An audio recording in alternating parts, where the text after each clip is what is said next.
ഇപ്രാവശ്യം രാജസ്ഥാൻ ടീമിനെ ഒരു കപ്പ് നേടിക്കൊടുക്കണം. അതായിരുന്നു സഞ്ജുവിൻ്റെ സ്വപ്നം. അതിലേക്കാണ് സഞ്ജു മികച്ച കളി പുറത്തെടുത്ത് ഇപ്രാവശ്യം നടന്നു കയറിയത്. എന്നാൽ ഹൈദരാബാദിന് മുന്നിൽ സഞ്ജുവിനെ കാലിടറി. ഇന്ന് കളി തോറ്റ ശേഷം സഞ്ജു വിഷമത്തിൽ പറഞ്ഞ കാര്യമാണ് നമ്മൾ ഇന്നത്തെ വീഡിയോയിൽ നോക്കുന്നത്. ഇതുപോലത്തെ IPL ന്യൂസിന് വേണ്ടി ഈ ചാനൽ മറക്കാതെ സബ്സ്ക്രൈബ് ചെയ്യൂ. രാജസ്ഥാൻ ഇപ്രാവശ്യം കപ്പ് അടിക്കുമെന്ന് എല്ലാവരും കരുതി. അതുപോലത്തെ പെർഫോമൻസ് ആണ് രാജസ്ഥാൻ കാഴ്ചവെച്ചത്. എന്നാൽ അവസാന നിമിഷം രാജസ്ഥാൻ പുറത്തായിരിക്കുകയാണ്. ഇന്ന് കളി തോറ്റ ശേഷം സഞ്ജു വിഷമിച്ച് പറഞ്ഞത് ഇങ്ങനെയായിരുന്നു: എനിക്ക് ഈ ഒരു പുറത്താകൽ ഒരിക്കലും വിശ്വസിക്കാൻ സാധിക്കുന്നില്ല. എൻ്റെ തെറ്റുകൊണ്ടാണ് രാജസ്ഥാൻ ഇന്ന് തോറ്റത്. ഞാൻ കുറച്ച് ശ്രദ്ധിച്ച് കളിക്കണമായിരുന്നു. എനിക്കതിന് സാധിച്ചില്ല. പരാഗും ഫ്ലോപ്പായപ്പോൾ ഞങ്ങളുടെ ബാറ്റിംഗ് ശരിക്കും ഡൗണായി. ഞാൻ എൻ്റെ കടമ കൃത്യമായി നിർവഹിക്കണമായിരുന്നു. ഒരു ക്യാപ്റ്റൻ്റെ കടമ ഞാൻ ചെയ്തില്ല. അതാണ് രാജസ്ഥാൻ തോൽക്കാൻ കാരണമായത്.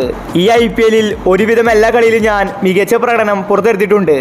എന്നാൽ ഇതുപോലത്തെ ഒരു ഇമ്പോർട്ടൻ്റ് മാച്ചിൽ എനിക്കതിന് സാധിച്ചില്ല. അതിലെനിക്ക് ഒരുപാട് നിരാശയുണ്ട്. ഞാൻ കാരണം രാജസ്ഥാൻ ടീം പുറത്തായിരിക്കുകയാണ്. ഇപ്രാവശ്യം ഞങ്ങൾ കപ്പ് നേടുമെന്ന് ഉറപ്പിച്ചതായിരുന്നു. പക്ഷേ ഫൈനൽ കാണാൻ ഞങ്ങൾക്ക് സാധിച്ചില്ല. ഫൈനലിൽ എത്തിയെങ്കിൽ ഉറപ്പായിട്ടും ഞങ്ങൾ കൊൽക്കത്ത ടീമിനെ തോൽപ്പിച്ചേനെ. എല്ലാ രാജസ്ഥാൻ ആരാധകരും ഞങ്ങളോട് ക്ഷമിക്കണം. തെറ്റുകൾ മനസ്സിലാക്കി അടുത്ത വർഷം ശക്തമായിട്ട് തിരിച്ചു വരുമെന്ന് സഞ്ജു സാംസൺ വ്യക്തമാക്കി. രാജസ്ഥാൻ പുറത്തായപ്പോൾ സഞ്ജുവിന് ഒരുപാട് വിഷമമായി. സഞ്ജു കണ്ണു നിറഞ്ഞിട്ടാണ് ഇന്ന് പറഞ്ഞത്. സഞ്ജുവിൻ്റെ തെറ്റാണ് രാജസ്ഥാൻ തോൽക്കാൻ കാരണമെന്നാണ് സഞ്ജു പറയുന്നത്. സഞ്ജു ഈ IPL 500 റൺസിന് മുകളിൽ റൺസ് നേടിയിട്ടുണ്ട്. ഇതുപോലത്തെ ഒരു കളിക്കാരൻ ഫ്ലോപ്പാണെന്ന് പറയാൻ സാധിക്കില്ല. ബാറ്റ്സ്മാൻമാർക്ക് സമ്മർദ്ദമുണ്ടായിരിക്കും. അതുപോലെ സഞ്ജു ക്യാപ്റ്റനാണ്. സഞ്ജുവിന് സമ്മർദ്ദം വന്നു.